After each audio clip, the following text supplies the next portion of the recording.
This lesson is about chlorine.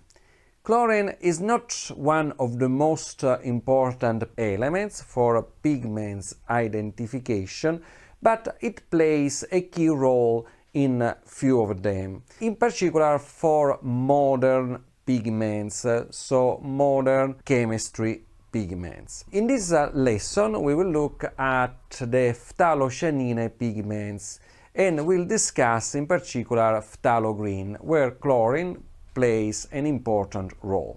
There it is, chlorine number 17. From our table of X-ray lines energies, we see chlorine as a K-alpha line at 2.6 and K-beta at 2.8. We want to ask our online attenuation calculator what is the percentage of chlorine X-ray lines that can reach the detector through 10 mm of air. So we input the usual parameters, so air, we input 2.6, the energy of the chlorine, K alpha 10 mm, and we get that the transmission is 74%.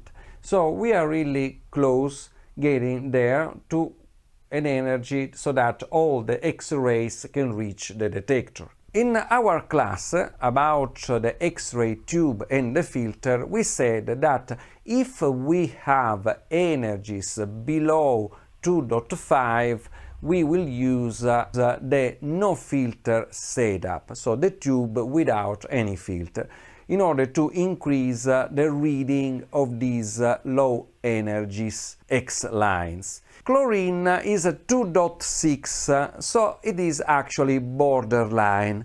So the energy of chlorine is 2.6, the K alpha, so the most strong.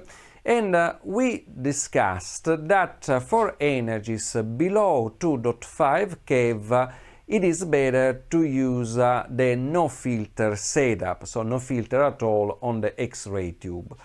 Then we said that for the air range lower than 10 keV, between 10 keV and 2.5, we can use the low keV setup, so basically it means we add a tiny filter, 0.25 mm filter of aluminum.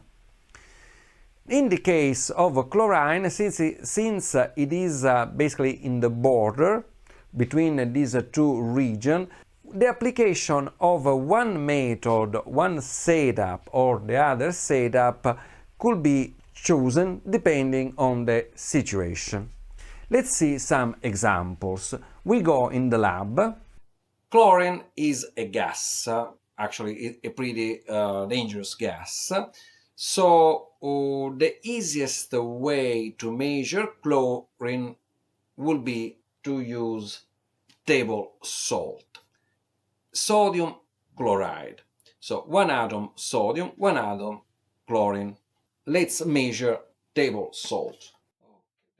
We are going to measure table salt using the three filters set up for the X-ray tube. First, we will acquire a spectrum without any filter, then we will add the low keV filter and then the routine filters to the tube. In the lab, we analyzed a tiny bit of table salt, sodium chloride, and we get this spectra.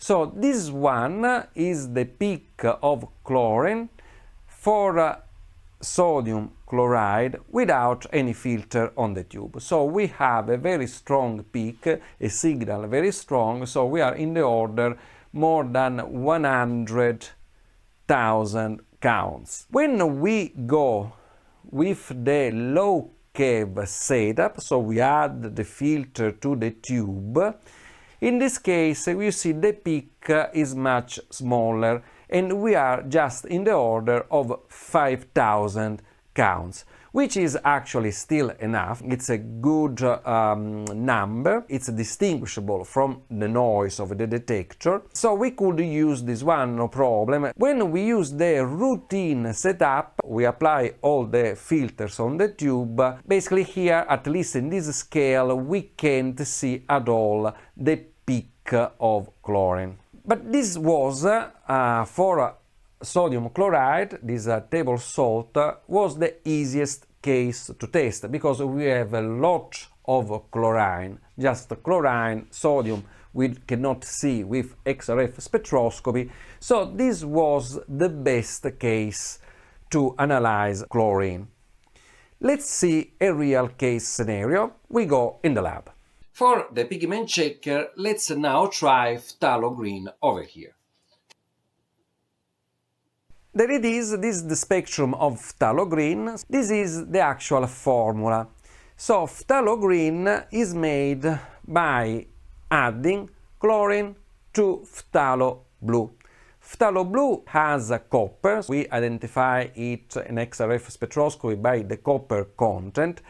If we also find chlorine, we know that we have phthalo green, because you see, chlorine has 8 atoms in the formula. So let's see what happens when we use different filters set up for our X-ray tube. This one, black one, is a phthalo green analyzed without any filter, so the no filter setup. So the peak of chlorine is very strong, so it's over basically 80,000, and it's the best scenario actually. Then when we try the low cave, we have the tiny filter, aluminum filter, you see the peak goes down over here.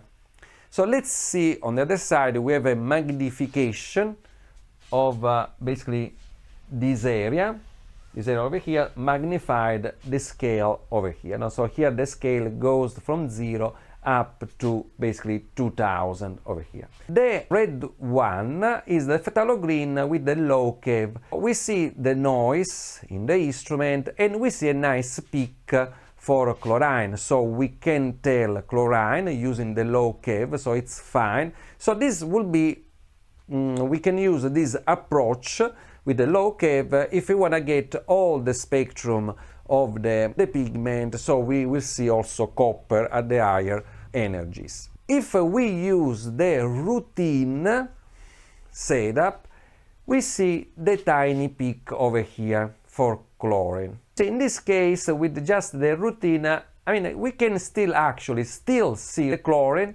but becomes quite small. We could miss it from the measurement. In conclusion, the idea is that if we could have chlorine, or we see something that is barely over the noise, we can use the low cave, or directly we could use the no filter setup to really be sure that there is chlorine in this pigment.